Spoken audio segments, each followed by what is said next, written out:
আসসালামু আলাইকুম রহমতুল্লাহ। সম্মানিত ভিউয়ার্স, বিশেষ করে আমাদের সুটিয়াকাঠি ইউনিয়ন এবং নেসারাবাদবাসীর উদ্দেশ্যে আজকে বক্তব্য। একটা গতকালকে আমি আমার ফেসবুক পোস্টে দেখেছি যে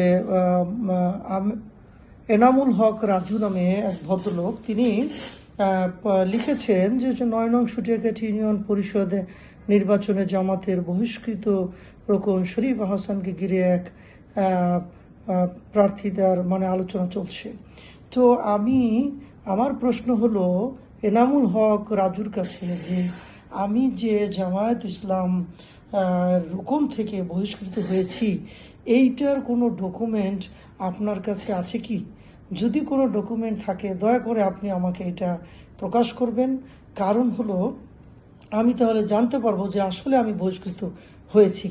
কেমন? কারণ আমার কাছে এমন কোনো প্রমাণ বা ডকুমেন্ট নাই যে আমি জামাত ইসলামের রোকন থেকে বহিষ্কৃত হয়েছি। এখন আপনার কাছে যদি এরকম কোনো ডকুমেন্ট থাকে তাহলে আপনি সেটা আমাদেরকে দিয়ে দেবেন, তাহলে আমরা অবশ্যই খুশি হব, আলহামদুলিল্লাহ বলবো। যদি আমার যদি জামাত ইসলামের রোকন থেকে আমাকে বহিষ্কৃত করা হয় তাহলে আলহামদুলিল্লাহ, যদি আমি জামাত ইসলামের রোকন হিসাবে বর্তমানে থাকি তাহলেও আলহামদুলিল্লাহ। কেমন? কারণ আমার তো এখানে রুকুনিয়ত নিয়ে কোনো আমার মাথা ব্যথা নাই। কেমন? তো আপনাদেরকে যে বিষয়টা আমি ক্লিয়ার করব সেটা হলো যে রুকুনিয়তের এই কথাটা আসলে কেন আসলো। হ্যাঁ, এই বিষয়টা স্পষ্ট করা দরকার। ইউনিয়নের জামায়াত ইসলামের সকল নেতাকর্মীদের এই বিষয়টা জানা দরকার। তো আমি যখন 2023 সালে আমি 2023 সালে আমরা তখন ফেসিবাদের আমলে আমি গুলশানে যখন আপনার 2 বছর গুলশানের জনশক্তি হিসাবে আমি কাজ করতেছিলাম। গুলশান কাঁচাবাজার ইউনিটের আমি সভাপতি ছিলাম, জামায়াত ইসলামের ইউনিট সভাপতি। আপনি এটা 21 সাল 22 সালের কথা বলতেছি। এবং 23 সালে আমাদের তৎকালীন যিনি আমাদের সভাপতি ছিলেন গুলশান থানার, আমাদের ইসমাইল ভাই ছিলেন, এবং আমার সব থেকে শ্রদ্ধেয় আমার প্রিয় ভাই মোবারক ভাই এবং সানাউল্লাহ ভাই সেগুলো সভাপতি ছিলেন।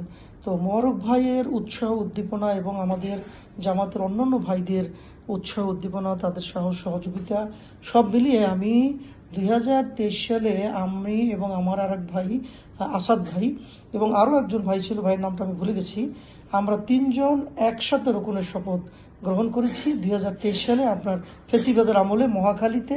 আমরা একটা বাসায় তখন তো জামাতের কর্মীরা যে বের হয়ে এক জায়গা হবে, একত্রিত হবে, এই সুযোগ তখন ছিল না। তখন আমাদের তৎকালীন সময় আমাদের জামাতের আমির তিনি আমাদেরকে অনলাইনে তখন রুকুনিয়তের শপথ পড়িয়েছিলেন।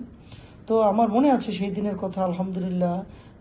আমরা সবাই একসাথে দাঁড়িয়ে তখন শপথ পড়েছিলাম। ওই দিনটা ছিল ঐতিহাসিক দিন আমাদের জীবনে।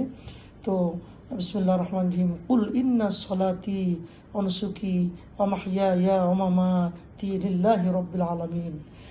এই কোরআনের যে এই আয়াত যে কত পাওয়ারফুল, এটা যে কত শক্তিশালী একটা আয়াত, এটার অর্থ মর্ম যারা উপলব্ধি করতে না পেরেছে আসলে তারা প্রকৃত দিনদার হতে পারে না।